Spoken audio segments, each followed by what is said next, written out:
Mbola tanora. Mbola tanora. Mbola tanora. Mbola tanora.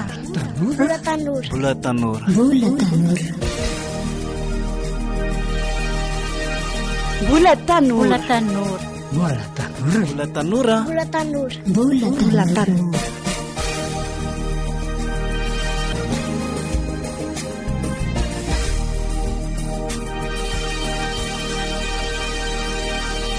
Fifalianao anay an-trano mandray anao eto amin'ny fandaharana. Miarabanao amin'ny anaran'ny Tompo. Anio sika dia mbola andre tantara ary indrindra hiresaka ny aminy hoe inona moa mahasamihafa ny lalàna sy ny fahasoavana izay hoentin'ny Zoky Claude. Ary ao aorianan'izay dia mbola ho tohizina ihany ilay fampianaran'ny pasteur Raminosoa Enikajy mikasika ny fanasitranana.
Saudi Everina, Fawe Harena Be.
Nikodemosy nateraka indray.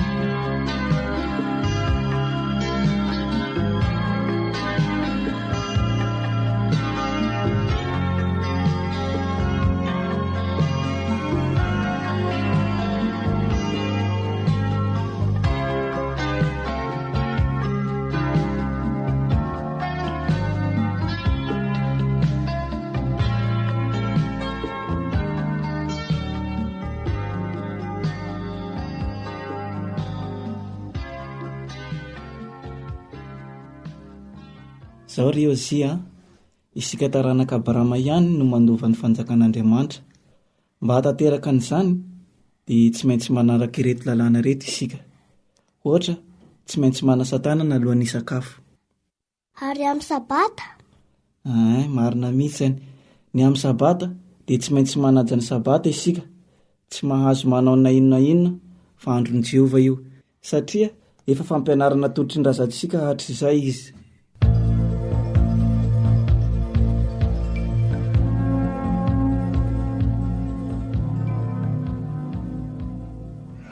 Shalom! Aminao anie Jehova. Salam. Ho aminao anie Jehova. Oay, efa be olona be ety amin'ny tempolo izany a. Oay, ny anahy vory malala no vidiko. Ohatriny nangany anankiroa amin'ireo. Ny anahy kosa indray a, andeha ondy no vidiko. Nama tsy mifanampim-pihavanana no atao. Nareo koa andeha hanao fanatra. Ny anay koa hividy omby zaho. Andao aloha anakaly voly e. Andao anakaly voly. Ripa anakaly voly.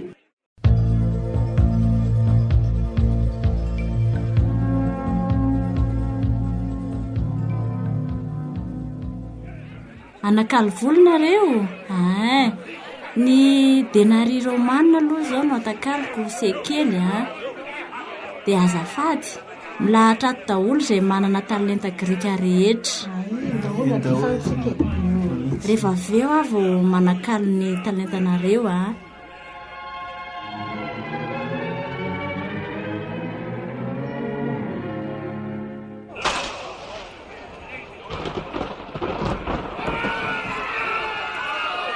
Oay, nazeran'i Jesosy ny latabatra. Ndraraka daholo raha olona mivolako oay. Nianjera mpaka ny latabatra koa. Ento mivoaka reto zavatra reto. Aza atao trano fivarotana ny trano raika. Dia tsy nahazo vory malala akory fa lasa nanidina daholo. Hatray zahary ty tena tsy nahazo ondy mihitsy. Oay, lasa aiza omby nividiko teo.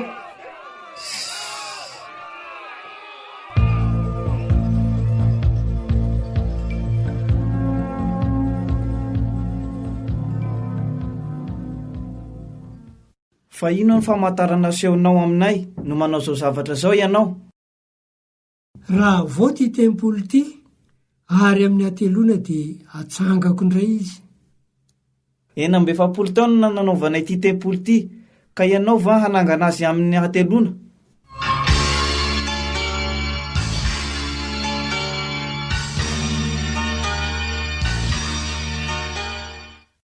Dia nositran'i Jesosy ho ny ilay marary ny paralysisa. Ny olona koa ny fanety be manatona azy izao.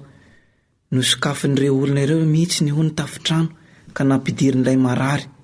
Ary ilay anankiray maty tanana. Marina aloha fa sabata ilay andro nasitranany azy. Nefa sitrana ilay olona. Avy amin'Andriamanitra marina iny Jesosy iny. Dia aleo mihitsy aho anatony an'i Jesosy iny. Hahafantarako ny amin'izao fahagagana sy famantarana taon'izao. Nefa sao dia hitan'olona aho fa aleo amin'ny alina aho mankany aminy, amin'izay tsy misy olona mahita.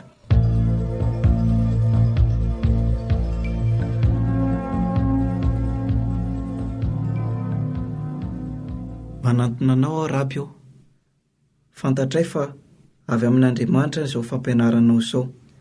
Fa tsy misy olona mahay manao izao famantarana ataonao izao raha tsy Andriamanitra momba azy. Lazaiko aminao marina dia marina tokoa. Raha tsy ateraka indray ny olona dia tsy mahazo mahita amin'ny fanjakan'Andriamanitra. Ataon'ny olona ahoana no hateraka rehefa lehibe? Moa mahazo miditra any ankibon-dreny indray va izy ka hateraka? Lazaiko aminao marina dia marina tokoa. Raha misy olona tsy ateraky ny rano sy ny fanahy, dia tsy mahazo miditra amin'ny fanjakan'Andriamanitra izy. Izay ateraky ny nofo dia nofo, ary izay ateraky ny fanahy dia fanahy. Aza gaga no nilazako taminao hoe tsy maintsy ateraky indray nareo. Ndrivotra mitsoka amin'izay tiany, ary reno ny feoany, nefa tsy fantatro izay eviany na izay alehany. Dia tahaka izany izay rehetra ateraky ny fanahy. Atao ahoana nahatongavana izany zavatra izany? Ianao va ny mpampianatra an'Israely ka tsy mahalala izany zavatra izany? Lazaiko aminao marina dia marina tokoa. Izay fantatray no lazainay, ary izay hitanay no ambaranay. Nefa ny fanambaranay tsy raisinareo. Raha ny zavatra ety an-tany aza no lazaiko taminareo ka tsy inonareo, ahoana no inonareo raha milaza aminareo ny zavatra any an-danitra? Ary tsy nisy niakatra any an-danitra, afa-tsy ilay nidina avy tany an-danitra, dia ny zanak'olona izay any an-danitra. Ary tahaka ny nanandrata amin'ny sesin'ny menarana tany an'efitra, no tsy maintsy hanandratana ny zanak'olona, mba hanana fiainana mandrakizay izay rehetra mino azy.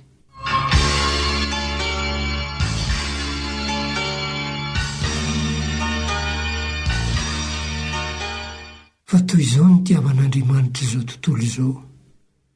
Nomeny ny zanany lahatokana mba tsy ho very izay rehetra mino azy, fa hanana fiainana mandrakizay. Fa Andriamanitra tsy naniraka ny zanaka ao amin'izao tontolo izao hanameloko izao tontolo izao, fa mba hamonjena izao tontolo izao. Izay mino azy dia tsy hoelohana, fa izay tsy mino kosa dia efa voaheloka rahateo satria tsy nino ny anaran'ny zanaka lahatokan'Andriamanitra izy.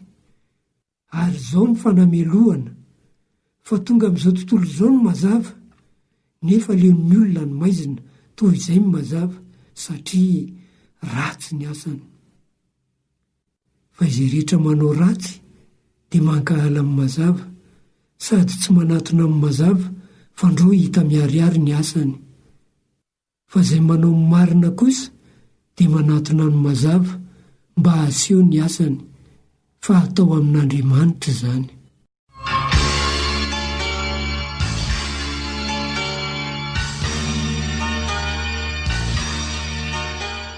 Fa toy izao ny tiavan'Andriamanitra izao tontolo izao, nomeny zanan'ilay tokana mba tsy ho very izay rehetra mino azy, fa hanana fiainana mandrakizay. Amen.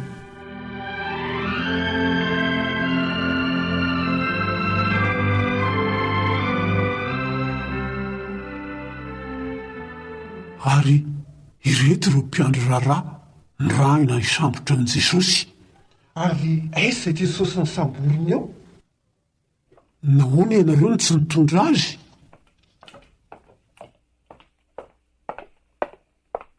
Tsy mbola nisy olona niteny tahaka izany. Ianareo koa va vao vitaka? Moa nisy mpanapaka na fariseo mba nino azy? Fa voaozony reto vahoaka reto, izay tsy mahalala ny lalàna. Ary oatra ny tehiteny ianao ry Nikodimosy, izefitra tianao ambara nga? Manamely koa aloha va ny lalàntsika, raha tsy mbola mihaino azy aloha ka mahafantatra izay ataony. Nareo koa mokamba avy any Galili, dinio dia ho hitanareo fa tsy mba misy mpaminany avy any Galili.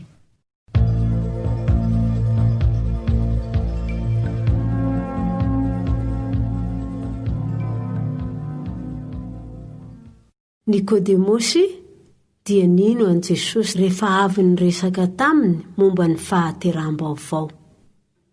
Ny toy ny tantara dia hitantsika ao amin'ny jaona toko 7:20 andiny ny 9:30 ka hatramin'ny 12:70. Ary rehefa afaka izany, Josefa avy any Arimatia, mpianatr' Jesosy izy, nefa tamin'ny mangingina ihany noho ny fahatahoran'ny Jiosy, dia nangataka tamin'ny Pilato mba ahazahoany manaisitra ny vatin'i Jesosy. Ary nanaiky Pilato. Dia lasa izy ka nanaisitra ny vatin'i Jesosy. Ary tonga koa Nikodemosy, ilay nakao amin'i Jesosy noho ny alina tamin'ny voalohany, ka nitondra miora sy hazo manitra voaharoharo tokony ho 100 livatra. Dia noraisiny ny vatin'i Jesosy ka nofonosiny ny lamba-paty mba amin'ny zava-manitra araka ny fanaon'i Jiosy raha mamboatra faty alevina. Ary nisaha teo amin'ilay nanomboana an'i Jesosy tamin'ny hazo fijaliana. Ary teo anatin'ilay saha nisy fasana vaovao izay tsy mbola nandevenan'olona. Ary teo no nandevenany an'i Jesosy noho ny andro fiomanan'i Jiosy, satria teo akaiky ny fasana.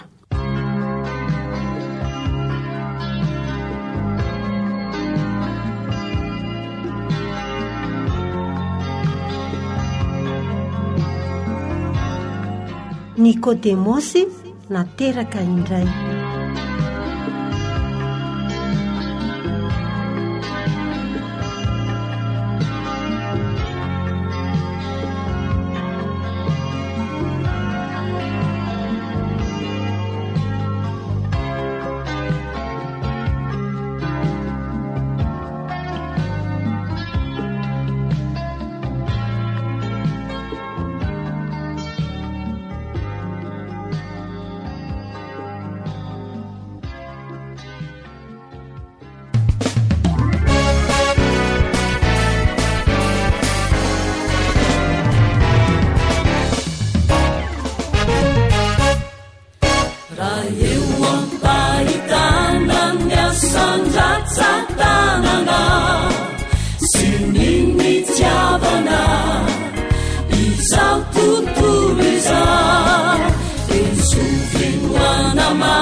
Faly miarabantsika rehetra, misaotra an'Andriamanitra mbola afaka miaraka hatrantsika dia vavaksika. Tompo, misaotra anao izay fa mbola afaka mianatra ny teninao, dia Andriamanitra tarito izay ao anatin'izany. Tarito izay mba azo tsara ny fahamarinan'ny teninao, tarito izay mba hampiatra an'izany koa. Ny anaran'i Jesosy Tomponay, Amen. Vakitsika aloha ny Galatiana 3:1-2. Izao ihany no tiako lazainareo amiko. Moa ny asan'ny lalàna va no nandraisanareo ny fanahy sa ny fitoriana ny finoana? Tsara tsika miverina kely amin'ny hodidina mialohan'ny tena hanozantsika ny zavatra rehetra. Eto dia mametraka fanontaniana Apôstôly Paoly, ny asan'ny lalàna ve no nandraisana ny fanahy sa ny fitoriana ny finoana? Mihodidina amin'ireo zavatra tena resahany atao amin'ny bokin'ny Galatiana. Ny olana nisy tao Galatia manko dia izao. Rehefa avy nitory ny filazantsara ny Apôstôly Paoly dia nisy jiosy sasany indray na mierina tamin'ny zareo hoe mila miverina any amin'ny lalàntsika mba hatateraka ny famonjena. Filazantsara izay fandresantsika tamin'ny herina. Dia hitantsika amin'ny asan'ny Apôstôly 5:12-2 dia misy karazan'olona ao miteny hoe mila firaina araka ny lalàn'i Mosesy no anareo izay vao voavonjy. Andeha ho tsahivitsika kely ny tantara-pamonjena nataon'Andriamanitra teto amin'izao tontolo izao, dia ho tsahivitsika koa rehefa avy eo toerana nisy ny lalàna. Nahary ny zavatra rehetra Andriamanitra, Genesis 1, dia avy eo nanota isika olombelona, dia nanao fanavotana ho antsika foana Andriamanitra teo amin'ny tantara. Ahoana nanaovany amin'izany? Nampanantena famonjena aloha izy, Genesis 3:1-5. Avy eo izy dia nifidy olona manokana nanaovany fanekeny, fidy an'i Noa, fidy an'i Abrahama, dia nifidy an'i Jakob izy. Nofidin'ireo anehoany hoe misy famonjena ho ataony ho an'izao tontolo izao. Ireo ilay ataontsika hoe ny patriarka. Rehefa avy eo ny Israely ny tombo dia lasa babo tany Egypta, dia nifidy an'i Mosesy indray Andriamanitra nanafaka anazy tany dia nanome anazy ny lalàna.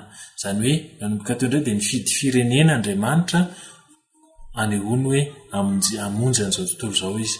Rehefa tonga niverina tany amin'ny tany Kanana indray izy ireo dia maty Mosesy dia nisy an'i Joshua sy ny mpitsara no nitarika ny Israely. Avy eo nangataka mpanjaka ny Israely. Talohany io izany mbola fanjakana teokratika, Andriamanitra mivantana no mitondra, fa rehefa avy eo nisy mpanjaka nangatahany zareo dia haitsika Saolo ny mpanjaka voalohany, nisy an'i Davida sy Solomona, dia namboatra ny tempolo zareo dia nanota foana ny zanak'Israely dia nizara roa ny fanjakana dia lasa babo izy. Nisy ny fanjakan'i Joda dia nisy ny fanjakan'i Israely. Dia niverina avy tany amin'ny fahababoana izy ireo. Avy eo fatao anatin'izay rehetra izay dia nandefa mpaminany foana Andriamanitra nananatra ny zareo ny amin'ny otany. Talohan'ny fahababoana, nandritra ny fahababoana, dia tao aorian'ny fahababoana. Dia rehefa niverina tamin'ny fahababoana dia nisy vanim-potoana lavalava teo dia tonga Jaona mpanao batisa, fantatritsika. Dia rehefa avy eo niresaka ny amin'i Jesosy Kristy, tonga Jesosy Kristy dia nisy ny filazantsara tanteraka tao amin'i Jesosy Kristy avokoa izay rehetra nambara tany amin'ny testamenta taloha mahakasika ny famonjen'Andriamanitra, ary tena lehibe indrindra dia ny nahafatesan'i Kristy teo amin'ny hazo fijaliana. Io ny faratapony ny fanambarana ny famonjen'Andriamanitra natao an'ny olona. Izay rehetra izay ny testamenta taloha. Rehefa avy eo miditra nanomboka amin'ny testamenta vaovao ny fiainan'ny ireo mino, hitantsika amin'ny asan'ny Apôstôly, nanomezana ny fanahy masina, ny 10 misionera, ny fiainan'ny fiangonana voalohany. Nisy avy eo rehefa avy eo ny epistily milaza ny amin'ny fiainana kristianina hoe ahoana amin'izay ary izany no tokony iainana ny fiainana kristianina, ary ny farany dia miresaka ny amin'ny hoe ny fanantenana dia ny Jerosalema vaovao sy ny fiverenan'i Jesosy Kristy. Ireo ny testamenta vaovao. Izany hoe testamenta vaovao dia fahataterahan'ilay nambara rehetra tany amin'ny testamenta taloha ho an'izao tontolo izao dia miresaka zavatra ara-panahy kokoa izy. Ny nivoatra izany ny fanambaran'Andriamanitra ny famonjena. Niainga tamin'ny zavatra hita maso, tamin'ny zavatra sy tsapahitana tao amin'ny testamenta taloha, tamin'ny fifidianana olona sy firenena, tonga teo amin'ny faratapony tamin'ny hazo fijaliana, dia avy eo tonga teo amin'ny testamenta vaovao tsy zavatra hita maso tsony na fifidianana olona iray na firenena iray, fa zavatra ara-panahy kokoa, ary fifidianana izay mino dia ny fiangonana manerana an'izao tontolo izao. Miresaka lalàna Paoly eto. Ny lalàna dia miresaka anazy ny Torah moa izany ilazantsika azy, na boky 10 voalohany ao amin'ny baiboly no miresaka azy. Misy karazany anankitelo ny lalàna. Misy ny lalàna ara-moraly dia ny didy folo, ohatra hoe aza mangalatra. Misy ny lalàna ara-piarahamonina izay natao an'ny Israely, ohatra hoe rehefa misy zavatr'olona verina, rehefa tazona zavatr'olona ianao dia ahoana ny atao. Misy koa ny lalàna ara-pivavahana izay natao an'ny Israely dia izay mifandray amin'ny tempoly sy ny asa fisoronana rehetra. Ny lalàna ara-moraly eo amin'ny baiboly dia nitohy foana hatrany amin'ny testamenta taloha ka hatraty amin'ny testamenta vaovao. Ny lalàna ara-piarahamonina dia natao ifehezana ny zanak'Israely ihany, ary ny lalàna ara-pivavahana dia tandindona ny natao tany amin'ny testamenta taloha fa tanteraka tao amin'i Jesosy Kristy avokoa ny lalàna ara-pivavahana. Eto dia resaka famorana ny resahana. Ilay famorana dia sady lalàna ara-piarahamonina ho an'ny zanak'Israely manokana tamin'izany resaka fifidianana, fa ny resaka lalàna ara-pivavahana ihany koa satria ny lehilahy voafora no mahazo makao amin'ny tempoly manao fisoronana.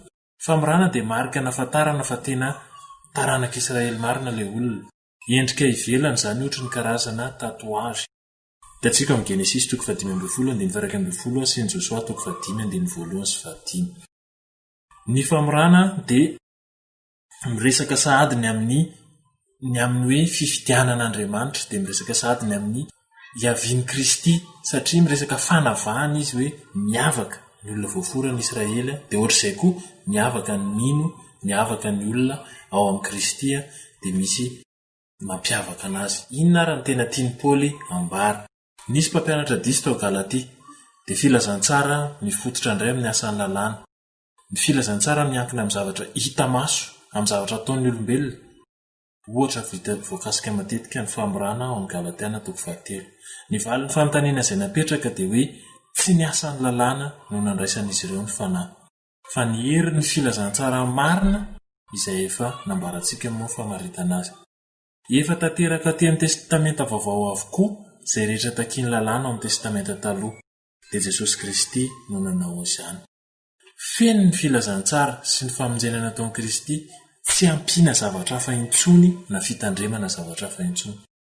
Tandindona izany ny testamenta taloha fa izay ao amin'ny Jesosy Kristy sy nataony ny tena izy. Na izany ary ho jerentsika amin'ny manaraka ny tena toeran'ny lalàna.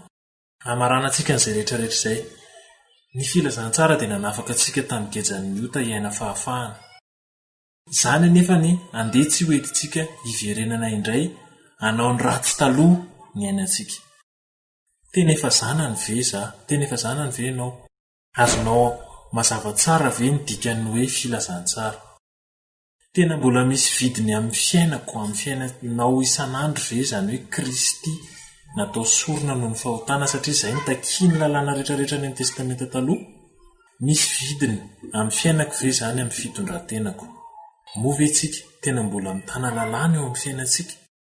Indray lalàna izay iverintsika hoe tena mbola reto, tena tsy maintsy arahana, tsy maintsy ezahana, ary tena entitra be tsika amin'ilay izy, kanefa ny asan'ny fanahy no nandraisantsika ny filazantsara.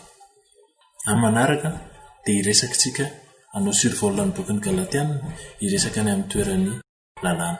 Misaotra tsika rehetra dia samia tahin'Andriamanitra tsika amin'izay rehetra ataotsika.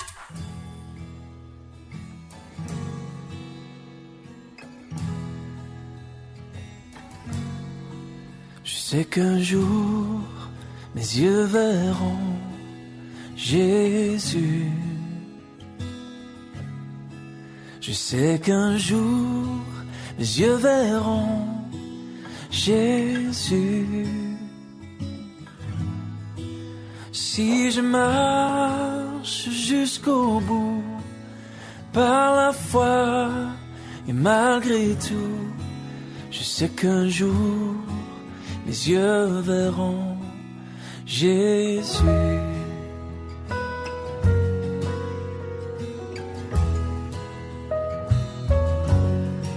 Je sais qu'un jour mes yeux verront Jésus. Je sais qu'un jour mes yeux verront Jésus. Si je marche jusqu'au bout par la foi et malgré tout, je sais qu'un jour, mes yeux verront Jésus.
Zay ny momba ny fanasitranana zay nataon'i Jesosy Kristy teto an-tany.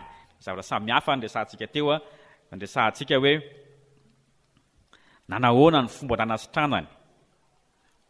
Tamin'ny alalan'ny teny nanasitranany, tamin'ny alalan'ny fomba samihafa nanasitranany, ary ireo zavatra nisitranany dia ireo aretina tsy nahita mpanafana mihitsy tamin'izany fotoana izany. Jamba, marenina, mona, vokoka sy ny sisa. Dia le fomba nanasitranany fomba isan-karazany. Ary tao anatin'ireny fomba ireny nisy ozintsika tonga dia teneniny nisy nametrahany tanana, fa tao anatin'izay koa hoe tsy voatery ny finoan'le olona foana. Misy betsaka ny voasoratra hoe ny finoanao na voavonjy anao na sitrananao fa misy ihany koa tsy voaresaka mihitsy ny finoan'le olona na nin'le olona na tsy nino, fa finoan'olona kafa no ny resahana. Misy ara tao amin'ny fahary le misy an'le marary be dia be teo Betesda izy zay. Dia nahita an'ilay lehilahy zay narary rehefa 30 taona. Dia le nitaraina hoe niteneny Jesosy ianao ve teo sitrana? Dia nitaraina izy hoe tena zany tompoko. Rehefa etsehana ny rano satria zay ny finoana hoe rehefa misy anjely tonga eo mesika andrano zay tafatsoboka voalohany anatin'ilay piscine dia sitrana. Dia ozy le zaho izy 30 taona izy zany. Za rehefa etsehana ny rano tsy mba misy olona mba afaka hibatahako hoe apiditra anatin'ilay piscine, nefa raha za mba hiezaka handeha makany dia efa misy olona tafatsoboka eo alohako. Tirangahty zany efa tsy tanam-panantenana tsony. Tsisy nino. Ary tsy misy finoana koa tao aminy mety ho sitrana. Dia hono izy Jesosy. Dana entiny fandrinao mody. Entiny fandrinao dia dana mody. Tsisy resaka finoana mihitsy tamin'izany. Fa tonga dia Jesosy fotsy nanasitrana an'ilay olona zay. Zay hoa mila hitandremantsika amin'ny fitenenana na fitakitsika amin'ny olona hoe aoka ianao ino tandremo. Nisy an'izay tokoa tao amin'ny soratra masina fa tsy izay foana no nitranga. Manjary mampalahelo le olona iza rehefa marary, mbola asitsika indray hoe ka ianao tsy mino dia hina tsony moa zany ny aminy. Fa hitantsika fa rehefa hijeran'ny Jakoba tsika fa tsy le finoan'le olona ny resahanao anatin'ny Jakoba fa finoan'le mivavaka zany hoe ny le olona.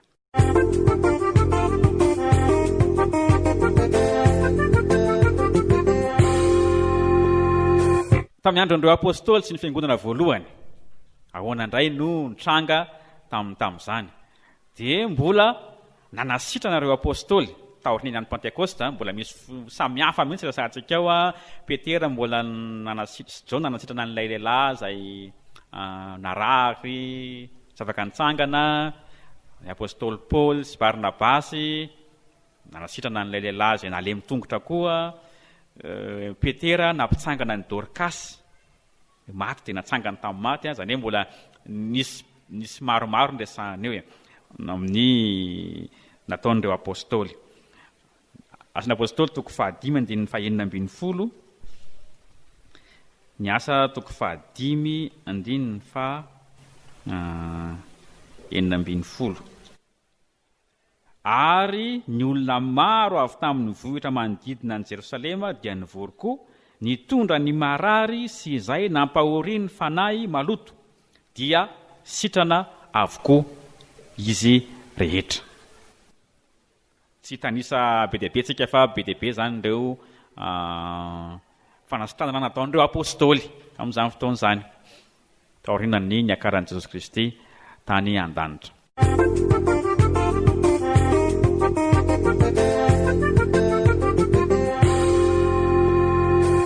Fa ao anatin'ireo epistily koa tsika dia mahita fa ny fanahy masina dia nanome fanomezam-pahasoavana ho an'ny fiangonana ary ao anatin'ireny fanomezam-pahasoavana isan'ireny fanomezam-pahasoavana ireny ilay fanomezam-pahasoavana anasitrana.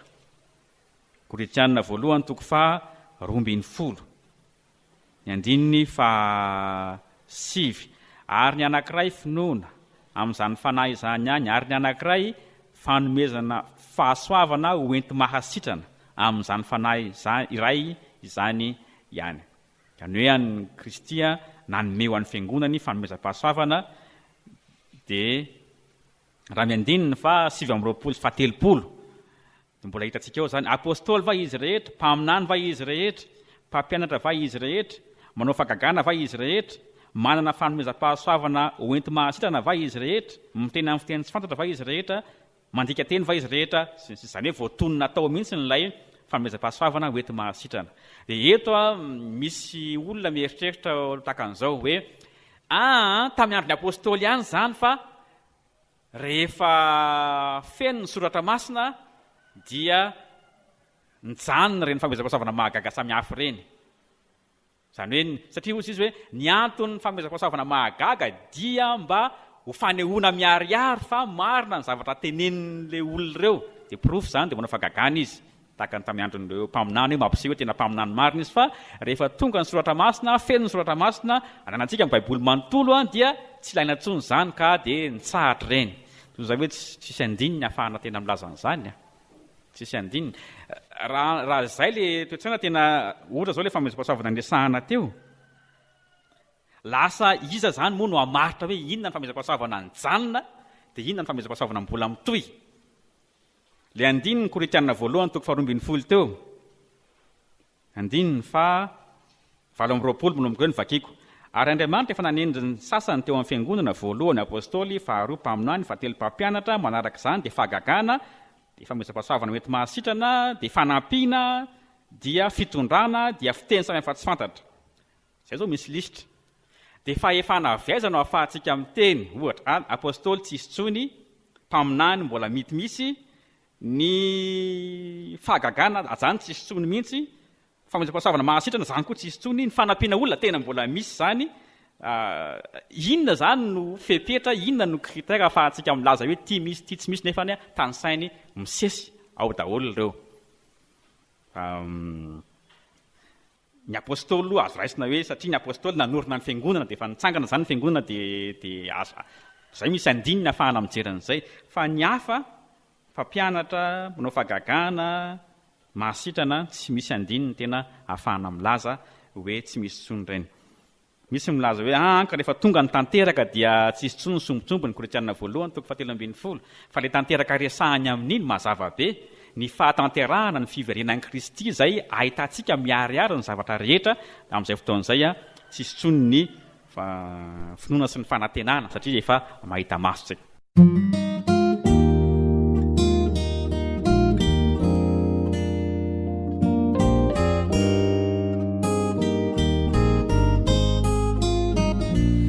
Sotino mampahery ahy fanataony mahatoky aho ka notentreny ho amin'ilay fanompoana sy ny fona ho aitsy ho levona finoana karatotso palemena aho tsy kiana italao fa mihoatra rehetra tokoa no ireny ny fahasoavan'izay omeny fa no tioviny ny fahotana falavazana zay ny gagana no nandrako faniny fiarako efa lasa no ny rany ny otako voasasa ny fanompony zay natako atramizay ovony nainy mandrakiza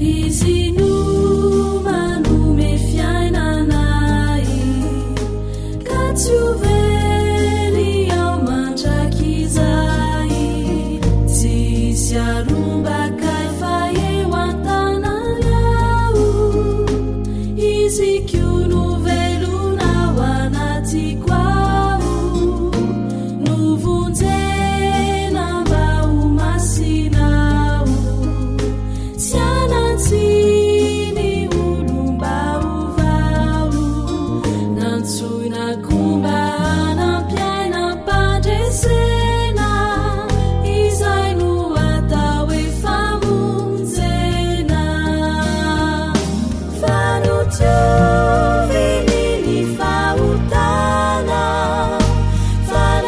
falavazana zay ny gagana no nandrako faniny fiarako efa lasa no ny rany ny otako voasasa ny fanompony zay natako atramizay ovony nainy mandrakiza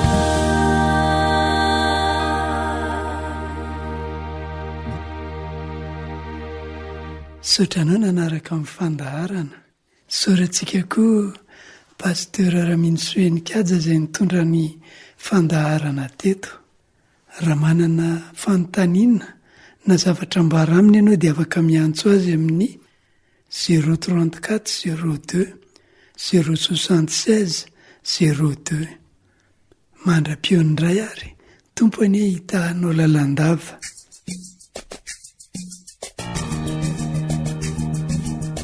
mbola tanora mbola tanora mbola tanora mbola tanora mbola tanora mbola tanora mbola tanora mbola tanora mbola tanora mbola tanora mbola tanora mbola tanora mbola tanora